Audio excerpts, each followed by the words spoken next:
వినియోగదారుడా మేలుకో, ఈ నినాదం ఈనాటిది కాదు. తరతరాలుగా దోపిడీకి గురవుతున్న వినియోగదారులను రక్షించేందుకు, వాళ్ళకి కూడా కొన్ని హక్కులు కల్పించేందుకు భారత ప్రభుత్వం 1984 డిసెంబర్ 24వ తేదీన వినియోగదారుల రక్షణ చట్టాన్ని అమల్లోకి తీసుకొచ్చింది.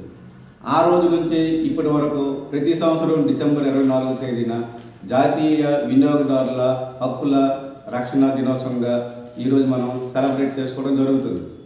అసలు వినియోగదారుడు ఏ విధంగా దోపిడీకి గురవుతున్నాడు అనేది ఈ రోజుకి చాలామందికి తెలియదు. తెలిసిన వాళ్ళు కూడా చాలామంది దోపిడీకి గురవుతూ కూడా మౌనం వహిస్తున్నారు. దానికి గల కారణాలు ఏమిటి, అసలు ఈ చట్టం మనకు కల్పించిన హక్కులు ఏమిటి, మనం తెలుసుకోవాల్సిన బాధ్యతలు ఏమిటి అనేది ఈరోజు ఈ వీడియోలో మనం పూర్తిగా తెలుసుకుందాం.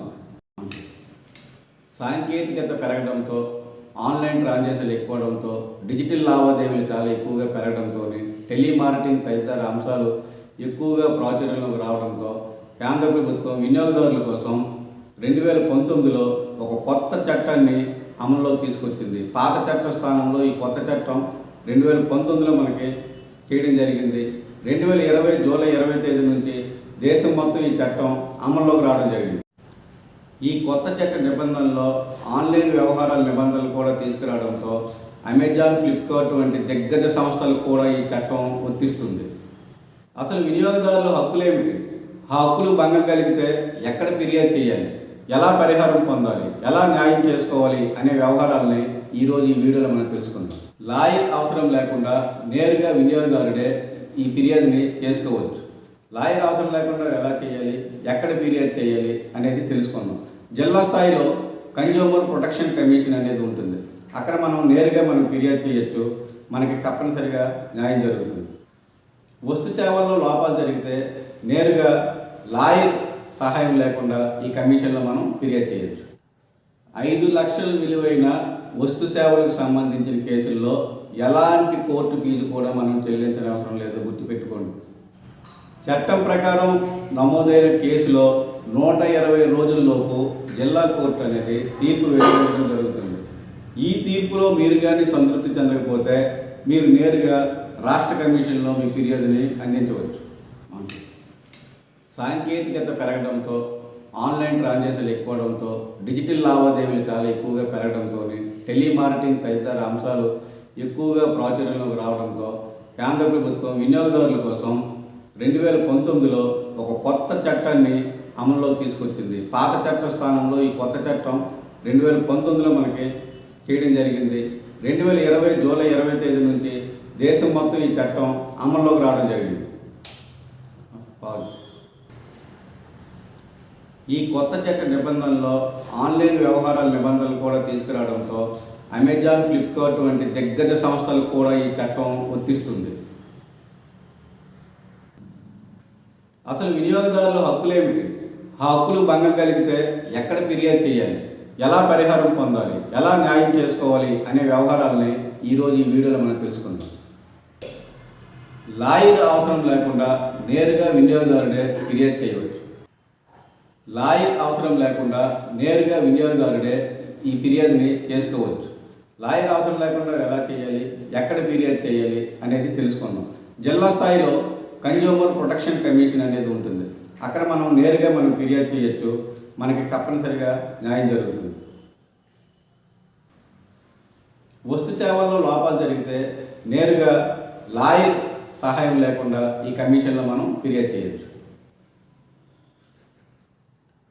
5 లక్షల విలువైన వస్తు సేవలకు సంబంధించిన కేసుల్లో ఎలాంటి కోర్టు ఫీజు కూడా మనం చెల్లించిన అవసరం లేదు, గుర్తుపెట్టుకోండి.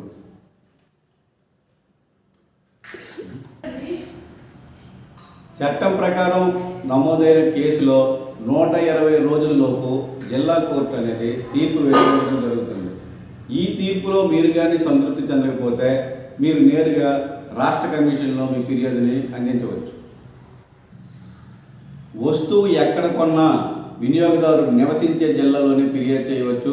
వస్తువు దేశం మొత్తం మీద ఎక్కడ కొన్నప్పటికీ వినియోగదారుడు ఏ ప్రదేశంలో నివసిస్తున్నాడు లేదా ఎక్కడైతే ఉద్యోగం చేస్తున్నాడో ఆ ప్రదేశం నుంచే మనం ఫిర్యాదు చేసుకునే అవకాశం మనకు ఉంది. 50 లక్షలు విలువ చేసే కేసులకు సంబంధించి ఏవైనా ఫిర్యాదులు మనం జిల్లా స్థాయి కోర్టులో మనం ఫిర్యాదు చేయవచ్చు. 50 లక్షలు దాటి 2 కోట్ల రూపాయల వరకు మనం పరిహారం పొందే కేసుల విషయంలో మనం రాష్ట్ర కమిషన్లో మనం ఫిర్యాదు చేయవచ్చు. 2 కోట్లకు మించి పరిహారం పొందే విషయంలో మనం నేరుగా జాతీయ కమిషన్లో ఆశ్రయించవచ్చు. ఆన్లైన్లో ఫిర్యాదు చేయడానికి మనకి నేరుగా మొబైల్ యాప్ అండ్ వెబ్సైట్ కూడా అందుబాటులో ఉంది.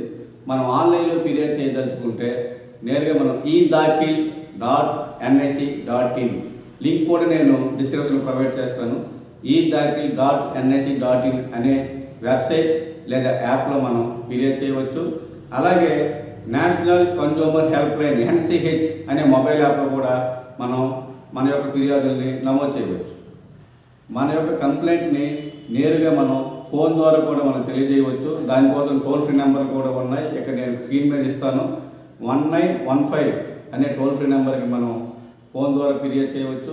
లేదా 1800111400 అనే నెంబర్కి మనం ఫోన్ చేస్తే వాళ్ళే మన యొక్క కంప్లైంట్ని నేరుగా మన జిల్లా స్థాయి ఫారంలో మన జిల్లా స్థాయి కోర్టుకి వాళ్ళే మన కంప్లైంట్ని నివేదిస్తారు. వస్తువు కొనేటప్పుడు బిల్లు, రసీదులు, ఆన్లైన్ ట్రాన్సాక్షన్ జరిగిన తర్వాత దాని తాలూకు ఇన్వాయిస్లు, ఐడీల్ని భద్రపరచుకోవాల్సిన బాధ్యత ప్రతి కన్జ్యూమర్కి ఉంటుంది. ఎందుకంటే ఫిర్యాదు సమయంలో వాటిని మనం కోర్టుకి సమర్పించవలసిన అవసరం ఉంది. వినియోగదారుల కమిషన్ పరిధిలోకి ప్రభుత్వ శాఖలు కూడా వస్తాయి. సో ఉదాహరణకు మనం రైల్వే టికెట్ బుక్ చేసుకున్నాం, అది క్యాన్సిల్ చేసాం, మన అమౌంట్ రిఫండ్ రాలేదు, మనం వెంటనే ఫిర్యాదు చేయవచ్చు.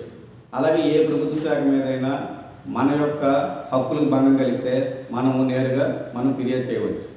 అసలు ఈ ఫిర్యాదు మనం చేస్తాం, ఎంతవరకు మనం నష్టపరిహారం పొందాలి, మనం పెట్టిన విలువ ఎంత, మనం ఏ ధరకు కొన్నాం, మనం ఎంతకు మనం కోర్టులో బిల్లు దాఖలు చేయాలనేది కూడా మనకి చాలామంది తెలియదు. చదువుకున్న వాళ్ళు కూడా ఏం కోర్టుకు వెళ్తాం, ఇప్పుడు ఎక్కడ మనం ఇవన్నీ తిరుగుతాం అనే అవగాహన రాహిత్యంతో చాలామంది వారి హక్కులను వాళ్ళు పొందలేకపోతారు. దానికి కారణం ఏంటంటే వారి బాధ్యతలు వాళ్ళు తెలుసుకోవట్లేదు. ప్రతి వినియోగదారుడికి హక్కులతో పాటు బాధ్యతలు ఉన్నాయి.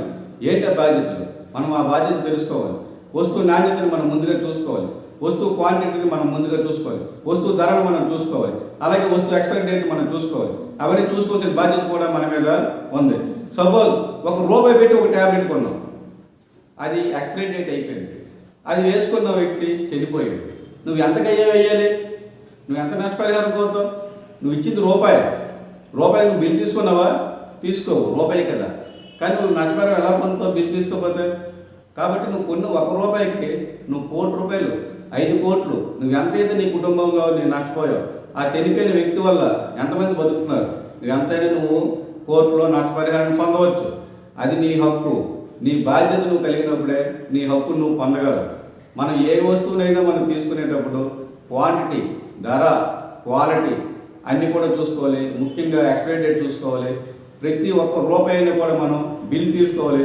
ఆ బిల్లు మనం జాగ్రత్తగా ఉంచుకోవాలి. దాని టైం అయిపోతే దాన్ని మనం ఎక్కడ పడేసినా పర్వాలేదు. ఆ టైం ఉన్నంత వరకు కంపల్సరీగా మనం బిల్లుని మనం జాగ్రత్త చేసుకోవాలి. ఇటువంటి అవగాహన కల్పించేందుకు ప్రతి సంవత్సరం డిసెంబర్ 24వ తేదీన జాతీయ వినియోగదారుల హక్కుల దినోత్సవంగా మనం జరుపుకుంటున్నాం.